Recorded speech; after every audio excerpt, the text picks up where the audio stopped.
had frozen shoulders in both shoulders, and no one ever knew in my practice. I never missed a day. And even when Ron was like, hey, I noticed you can't lift your arm, like tired of combing your hair for you. You want me to go in and adjust for you? I was like, no, I got this. I look back at that now, and it's like one of my daughters said, there's no trophy for that. And it hit me like a ton of bricks. I was like, yeah, I probably should have listened to my body. I probably should have taken the time off, even though it was fun in the office.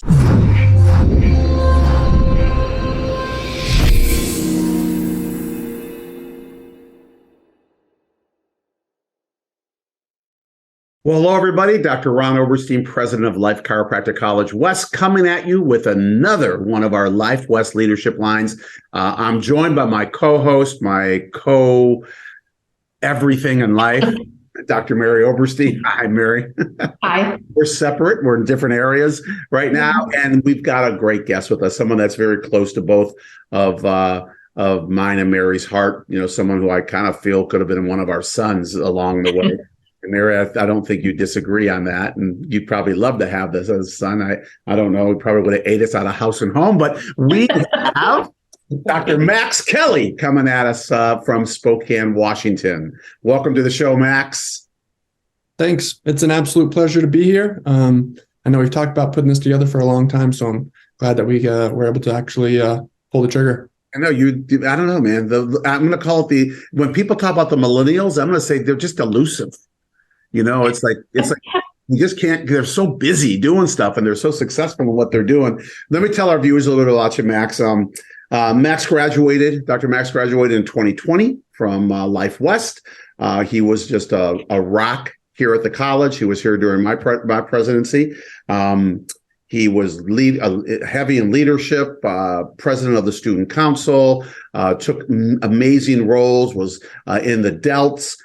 Just anything where there was chiropractic philosophy and leadership, you can find Max there. And just listen to his past. I mean, he went, grew up in Spokane. He's a chiro kid, went to University of Montana. Go Grizz, right? Played football for them, believe it or not, offensive lineman. He showed me pictures. I know that he was in his, what was your top weight there? A little under 320. Yeah. So, just big boy, 6'something, 6'5", 6'6", I'm not sure. Something like that. And just phenomenal. And while he was in school, and this is really amazing, he started a company with a partner with Jason, Dr. Jason now, and they started a company called ChiroLux, where they have portable tables and all kinds of other adjusting tools, like extremity adjusting, portable drop pieces, things like that. We might get into that a little bit later. But went back to Spokane after he graduated, and as a chiro kid, went into his parents' practice, ended up purchasing it. And him and Jason are now partners in the practice, partners in ChiroLux. I mean, just doing amazing stuff, have 4 chiropractors in their office and just doing great things. I am thrilled to dive in and open up that little brain of yours, bro, and kind of see what's been happening up there. Also, probably the most important thing of all is that he's engaged.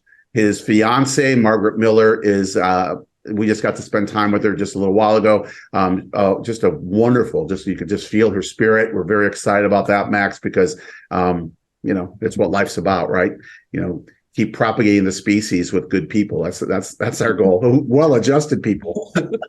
Make more chiropractors. Make more chiropractors. Exactly it. Exactly it. That'll be on my deathbed. Is there anything? Just tell them to make more chiropractors. I love it. I love it. Let's jump in. Mary, you want to start? Want me to start? Tell me. Go for it. All right, good. So Max, listen, we know you're a chiro kid, you're raised with chiropractic, kind of stuff, but what was the journey like? Like you left school and you went to Spokane, right? And that's your hometown, I believe. That's where you're from. Back home. Yep, went back home, what was it like? I think I visited you when I was doing a dinner. You were there and in Spokane. I came by the office, beautiful office, but what was it like kind of transitioning in like that? Coming back like out of school, you're right out of school, so you think you know everything. You got the whole world figured out, and there was a fair amount of learning experiences. The first one was you got to learn how to work with your parents, because I went back to my parents' clinic. So your head's busting with ideas. You think you got it all figured out, And I felt very prepared coming out of Life West, except for this kind of one category that was kind of foreign to me and that none of my friends talked about, which was this world of billing and insurance and VA hospital referrals. And so I had to learn very quickly how to speak the language of insurance. Because up until then, I was very basic and I understood cash billing and MVAs, but there was a kind of a more complex kind of realm that I had to go to. So other than that, it was hit the ground running. Luckily, I did preceptorships, one in California, and then I did another second one back in Spokane with my parents. So that was a great transition as far as getting running goes. Yeah. I was just going to ask you how you did that, because I know when you first get in the office, like you want to adjust, but there's all this other stuff to learn, right? Yeah. So you got in there and then, so you just started learning all the systems, right?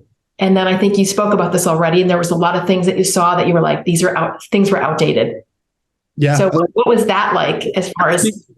Yeah, the great question. To speak of systems, quite frankly, there wasn't a whole lot. It was show up, a doctor would look at you, and, they would adjust you, and then they'd say, adios, come back. And there was no recommended care plans. There was x-rays, but it was infrequent. So we transitioned to digital x-rays. And it's a family practice. So, we see newborns, pregnancy, the whole gamut. But it was very antiquated. There was no the follow-ups in regards to patient care were a little bit lacking. But other than that, so that's really what we've been working on is for the past 2 years, basically, hey, how do we bring this 35-year-old chiropractic practice up to speed quickly? Yeah, and I think our viewers need to understand something, because first of all, there was a system. I think there was a system. It was called the KISS system, right? Keep it simple, right? Kind of, and yet, the same thing happened to Mary and I. When Lauren first came back, our oldest daughter was the first one to graduate, brought her fiance back with her, or maybe they were going to become engaged at that point. And they walked around the office and said, Dad, you got to take that poster down. I go, what's wrong with that poster? It was on the subluxation kills, that kind of thing. I go, what's wrong with that poster? And my daughter just said, not there's anything wrong with it. When did you get it? I said, 1981. She goes, enough said. Let's refresh this place kind of thing. And remember what we said? We said, listen, we're up to doing anything, but just take it easy on us, because it's kind of like, it's our home. And the cool thing is that we didn't see what what was there, because we were just so used to it. We'd walk around and everything looked normal to us. And not that it wasn't abnormal, but it just was like that. And I'm sure your folks were just the same way, Yeah, totally. And I remember you speaking about that, and you said, two parts. You said the first one is kids or, young chiropractors go easy on parents and the older chiropractors, and on the vice versa, parents and older chiropractors go easy on the young generation, because the young ones are just want to go, go, go, go. And the old ones are going to be like, hey, this is just a little bit too fast. So luckily my parents were kind of to the point where they're just like, okay, they had a new grandson with my brother. So they're ready to go down the grandson route and really step back from being the primary caretaker of the clinic. Yeah. Yeah. So what'd you do?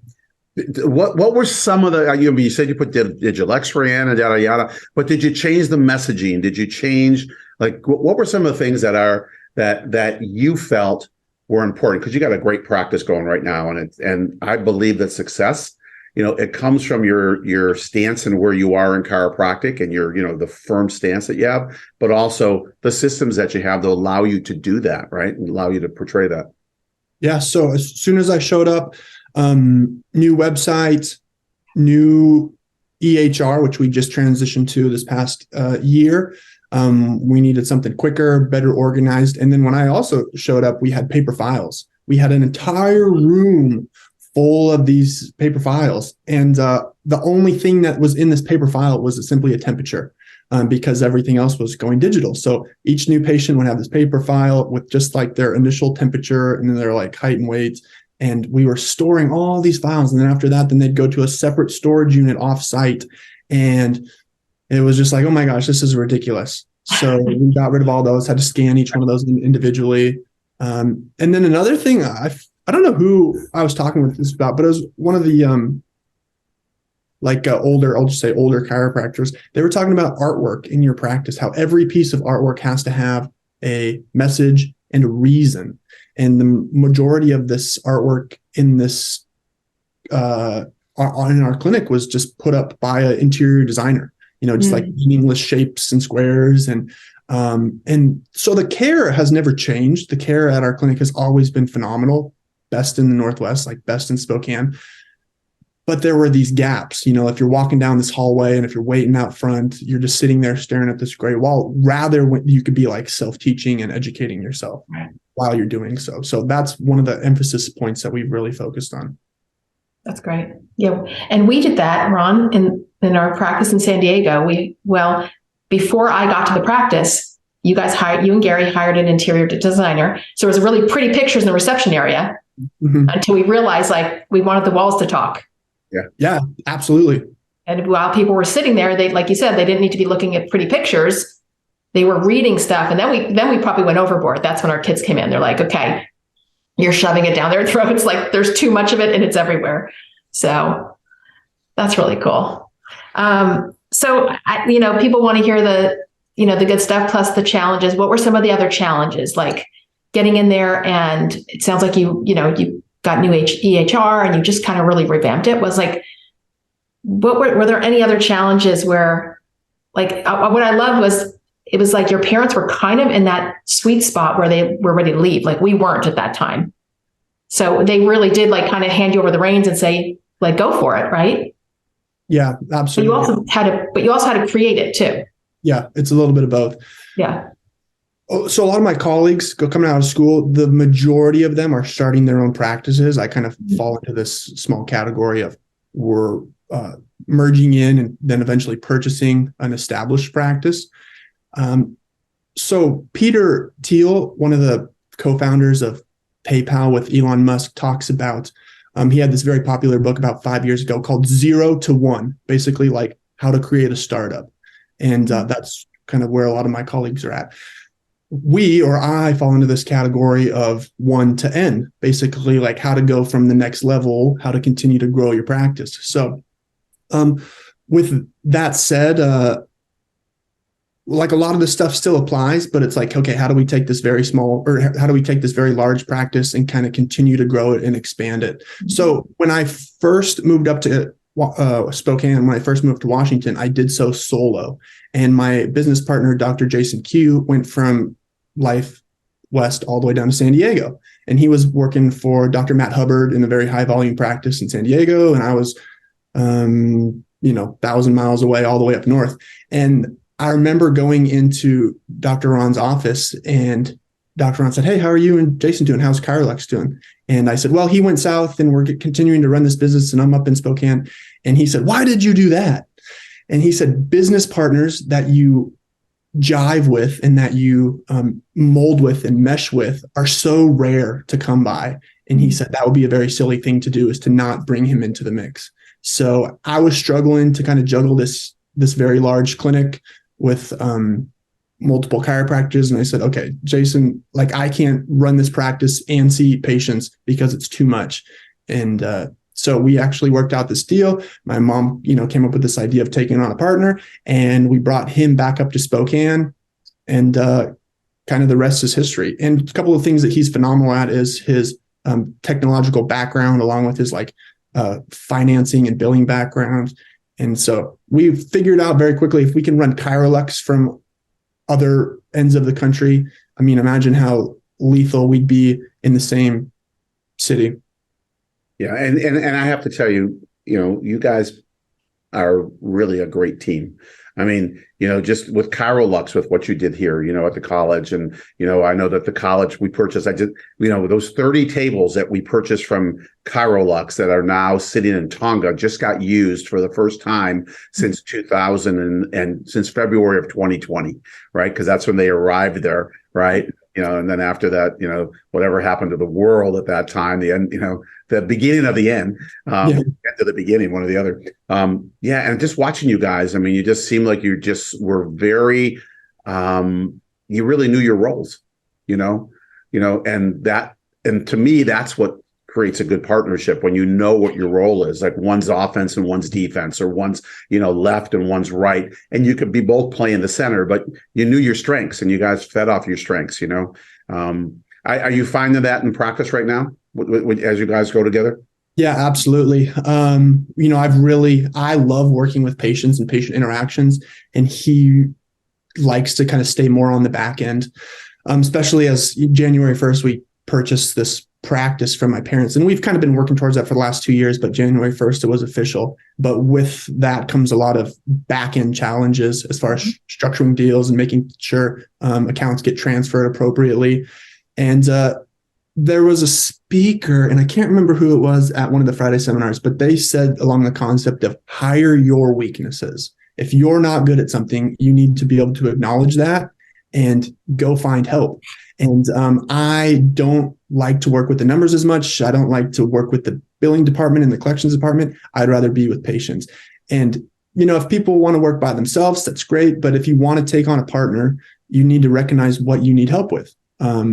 And in doing so, that, basically grows your team appropriately. Don't hire your mirror image, or don't work with your mirror image, because then there's just going to be two of you and you're going to have twice as many weaknesses.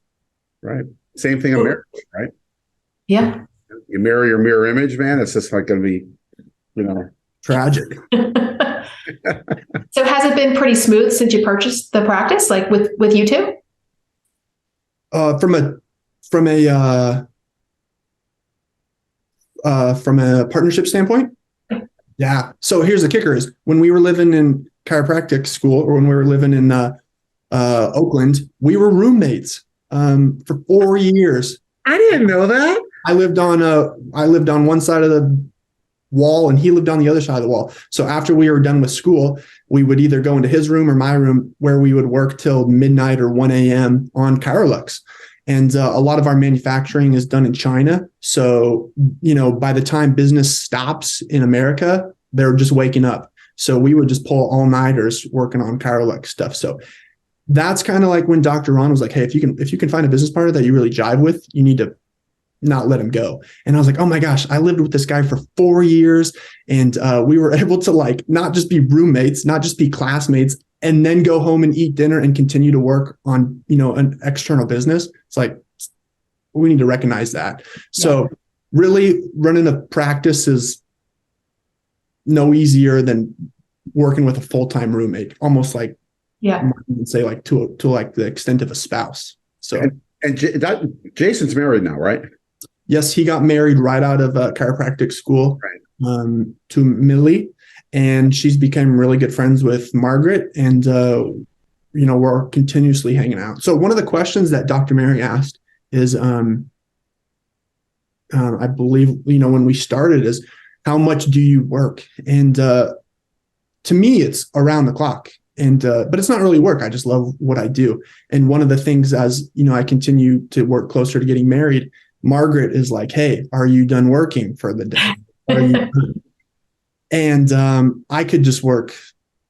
I could wake up, do it all, go to bed, wake up, do it all. And it just doesn't exhaust me, because I don't find it as work. I just find it as my passion. So that's kind of one of the things that, as I get married, I need to better be able to recognize, as I'm sure you guys can relate.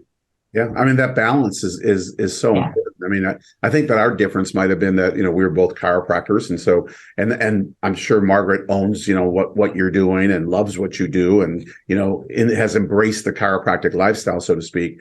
But what we did was we worked opposite shifts. So when I was in the office seeing patients, Mary was at home with the kids or doing whatever it might be, working out, whatever it might be. And when she was in the office, I was at home. Or wherever, doing whatever, either with the kids or wherever it might be. So we kind of kept that balance like that. But it was more about, like, even when we go on vacation, our kids would say to us, and they loved chiropractic. They could have been in 5th grade, and they'd say, will you stop? We'd be in a pool in Hawaii, and they go, will you stop talking about the office, or stop talking about, kind of thing. Because like you said, it becomes part. And we had to take a big look at that. Remember that, Mary? I think we were in Mexico at the time. I don't know. And we just take a big look and go, okay, we got to stop this. It's like, we just got to move into a different space when we're gone, to really kind of decompress and move away from it. And it was great. We never changed our lifestyle, just, the things we were talking about. We compartmentalized it a little bit better, though, of like when we were with the kids. Like I would look at Ron in the car and I'd want to say like, hey, let's do that. And I would stop and be like, hey, remind me later. I want to talk to you about something at the office. Because I think it was the kids taught us like, hey guys, why don't you just like, be our mom and dad right now, not like those two people that own this business. But so I want to dive in that a little bit more. How do you are you a real structured person? Do you say like, okay, like when do you work on ChiroLux? Is it just like here and there? Or are you really like, does your brain work where you can just be like, oh, I'm going to spend 20 minutes? Or do you like set times where you guys, especially you and Jason, talk about ChiroLux, talk about the office? Like, how do you juggle this and make it all work? So yeah, that's a really good question.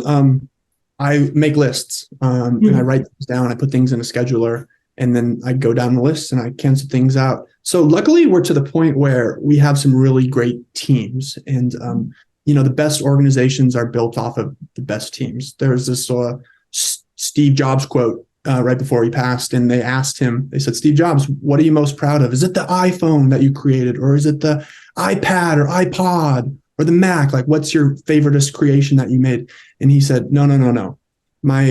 My product that I'm most proud of is not an individual product, but it's the teams that I put together that then created those teams. So yeah, when I heard that, I was like, oh my gosh, like how mind blowing is that? So from a stance of time and energy, luckily we've grown ChiroLux to a point where we have different teams. We have a marketing team, a customer service team, a manufacturing team. So that really requires me to really only connect with the head of the team rather than all these individuals. And basically kind of like creating a hierarchy or a chain of command. So once I'm done with practice for the day, I'll go home and usually check on ChiroLux stuff, talk with some of the kind of like coordinating members. But like for the daytime, I'm like chiropractor full go. When I wake up, it's all about the clinic. It's all about patients. And then when I leave that, it's kind of, I can jump to something else. But yeah, it's definitely requires a balance. Yeah. So Max, when I'm hearing balance big time, and I'm also hearing discipline. Because I know that when I say discipline, I'm just to stay focused and to also not be focused. To go screw off and go hike in the woods and go shoot turkeys. I don't know, whatever you do up there in the best of the Northwest. I've seen you in Hayden shooting turkeys. But it's like, that's part of the balance too, right? Making sure that you're disciplined to get through your list, making sure you're disciplined to do these things. And do you see that offers you more free time? Meaning that, when you check off all this stuff, I'm done, does that give you more to where you don't have to be focusing on that stuff? Yeah, that's a really interesting question. Just last weekend, Margaret and my brother went to a meditation seminar or meditation retreat in Seattle, and it was put on by a network chiropractor who kind of bounces back between India and Washington. And it was a 3-day meditation, quiet, no talking retreat. And like my intention behind that was to really focus on how to find like a proper balance, because what I don't want to do is bust my butt for 30 years or 20 years and then die because I basically work myself into a stress bubble. And that was one of the things that my mom really like tries to hammer to me still to this day is like, hey, don't overdo it. You got to like take care of your health. You can't just work. So that's kind of one of the things I continuously work on. And then I also recognize like, hey, it's not really work if it's your passion, like if you love what you do. And then therefore, like, people say you got to have balance, you got to work hard and then do nothing, right? But I'm sure you guys can attest that as long as you're like living in alignment, you don't necessarily need balance because you're already in that balance. Yeah. Right. So that's kind of one of the things I'm continuously playing with is going back is like, hey, am I stressed out? Do I love what I do? Or is it not even stress? Am I just like, is it just a challenge?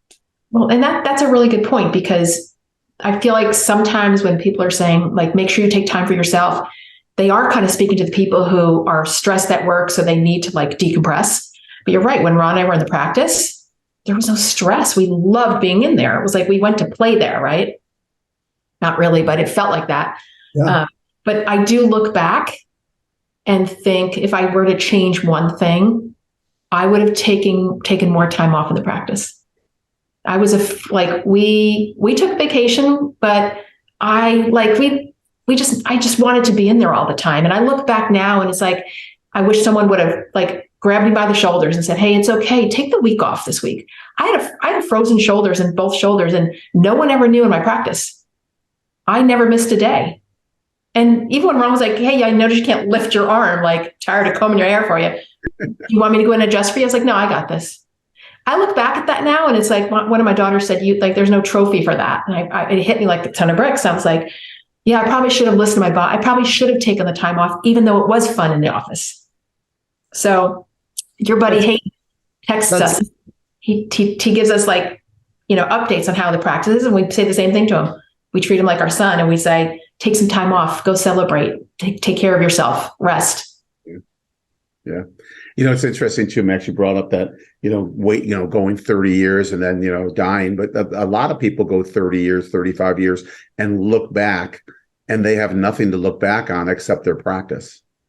Meaning, what were your achievements? It wasn't about their children. It wasn't about other things that they did in their lives. It wasn't about this. It was just this one track, right, of their practice. And that's really not who we are, I mean, I always like to ask chiropractors, so tell me who you are, and they go, well, I'm a chiropractor and I'm this and I'm that, and da-da-da-da. And I could just stop and just say to them, beautiful. That's what you are. Like, who are you, right? And then they have to stop and think, and it really takes them a little bit to get to that space. And you smiled, I got that you got it, but to get to that space of, well, yeah, this is who I really am. Like I'm a spirit, whatever it is, whatever they come up with. And I think we kind of get lost in the outside world. And the other piece around that is, and I think Max, you can attest to this because I know how big a servant heart you have. We served together in India. I've just watched you do what you've done. As servants, we truly just, like you said, like Margaret, we just don't take care of ourselves as well, or we come second, I should say. I don't want to say we don't take care of ourselves, but we come second to the people that we're serving, right? And, that's where that balance. But I want to honor your generation, not just your generation, but because I think that's kind of screwy when you say generational things. But I just want to honor you and others, like yourself, who really know that what's important, and how to take care of that and how to balance that and how to get with your friends and go travel and do the things that that you're doing. So, and I'm going to add that it's really interesting what Dr. Mary was just talking about, how she just worked all the time and worked very hard because my parents, both chiropractors, fell into that exact same category. Didn't take a whole lot of vacations, maybe one a year, and just worked and worked and worked and worked. And they would always tell me when I was starting practice, like, you have to be there. You can't say you got chiropractic, people, need to get checked and adjusted without backing it up. You don't have time for vacations, which I kind of get. And then I look at all these other cool practices and they'll shut down for 2 weeks because they'll Dr. Kinji, who just moved to Austin, Texas out of LA. He has this really cool slogan. He says, take a break before you break, don't quit, but take a break before you break. So kind of long story short is when I was in undergrad, my mom was diagnosed with breast cancer. Mm-hmm. And this was right up until, she's practicing her whole life and just working. And she got diagnosed with breast cancer and she's like, okay, too much. I'm just working my body, just absolutely to a nub. And she stepped out of the practice, kind of retired, moved to a clinic director position. And she's like, I'm going to focus on myself now because I didn't for the last 30 years. So really focused on, what was going on with her, did a natural holistic approach and basically just addressed the stress in her body, the work stress largely, cleaned up her diet and never got drugs or chemo. And to this day is cancer free. But she recognized she just pushed herself too much. So that is what I look at when I say I don't want to go 30 years and, look back at my practice and say, wow, I could build this great practice, but adios. That's my life. I'm out. I love it.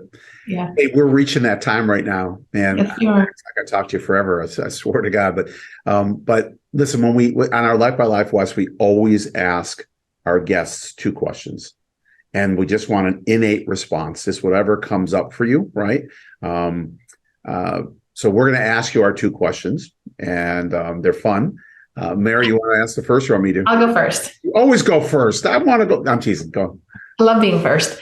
Okay, so with your vast wisdom that you have now, knowing what you know now, I want you to go back and tell the viewers what advice you would give to yourself, Max Kelly, just starting first quarter at Life West. What would you tell him? What would you say to him today?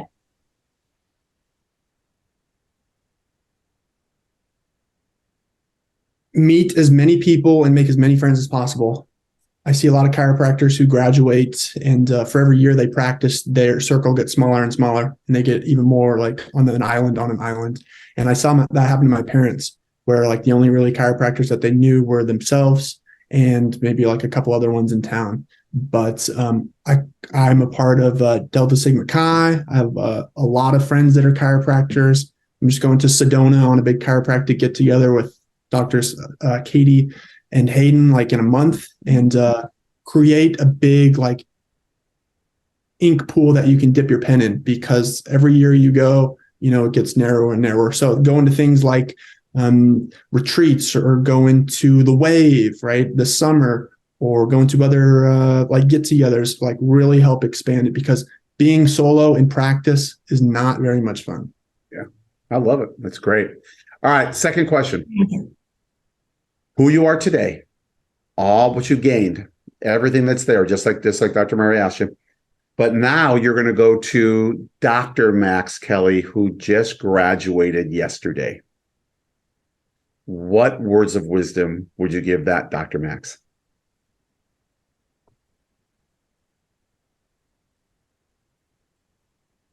Don't change a thing. There we go. That's simple it. Thing simple. Keep Wow. things simple. Oh, I love that. Yeah, I wouldn't change a thing. Life's great. I'm very blessed. I love it. Wow. Both your answers have been answers I haven't heard yet. A lot of people have very similar answers to those questions. Both of yours were very different. Yeah. I like that. Yeah. Awesome. Right. Hey, Max, thank you. Thanks for sharing. Thanks for all you're doing. I know you're helping a lot of people with ChiroLux, and obviously you're taking. I love what you said. The best in the Northwest. I love that. That'll be in my head for quite a while. But thanks for all you're doing for the profession, for younger chiropractors coming up. I know you do a lot in the Spokane area, and man, you inspire me. And it's just so cool to I knew you'd go off and do great things, but and I don't even think we've even scratched the surface yet. So I'm excited to watch you from afar and be in the stands and kind of see what's happening in your life and your family's life as you get married and all the things that are going on. So thanks for being you, brother. I really appreciate you. And Mary, thank you, of course, for always. These are great. I love these. I look forward to these. And I tell you, our guests are just phenomenal, and it's just so cool to hear the wisdom that comes out. You don't have to be in practice 30 years to gain this. It's all in there. It's just being able to have that mature out. And also thanks to our guests, our viewers. Thank you. Thanks for coming back week after week, for joining us. These Life by Life Wests get distributed every other week. The opposite weeks as a Life West leadership line. Without your viewership, we wouldn't have to do these, or we wouldn't do these. And it's growing tremendously, but it's growing because you guys share these, and you share them with others, and we get messages all the time saying, hey, someone just shared this with me, and it's so cool, and how where do I find more, and that kind of stuff. So I just appreciate that, because there's a world out there of people that are suffering needlessly, physically, mentally, spiritually, socially, and it really takes connecting people, not only to themselves and the greatness that's within them, but also to other people around them. And that's really what we're doing with these Life by Life West. So thank you for joining us, and keep loving those around you and hugging those folks. And Max, again, thank you. We appreciate you so much, brother. And to everybody else, until we come at you again with another Life by Life West. for Dr. Mary, Dr. Max, and myself, we'll say goodbye and just keep telling people that they're more powerful than they were ever led to believe. See you later.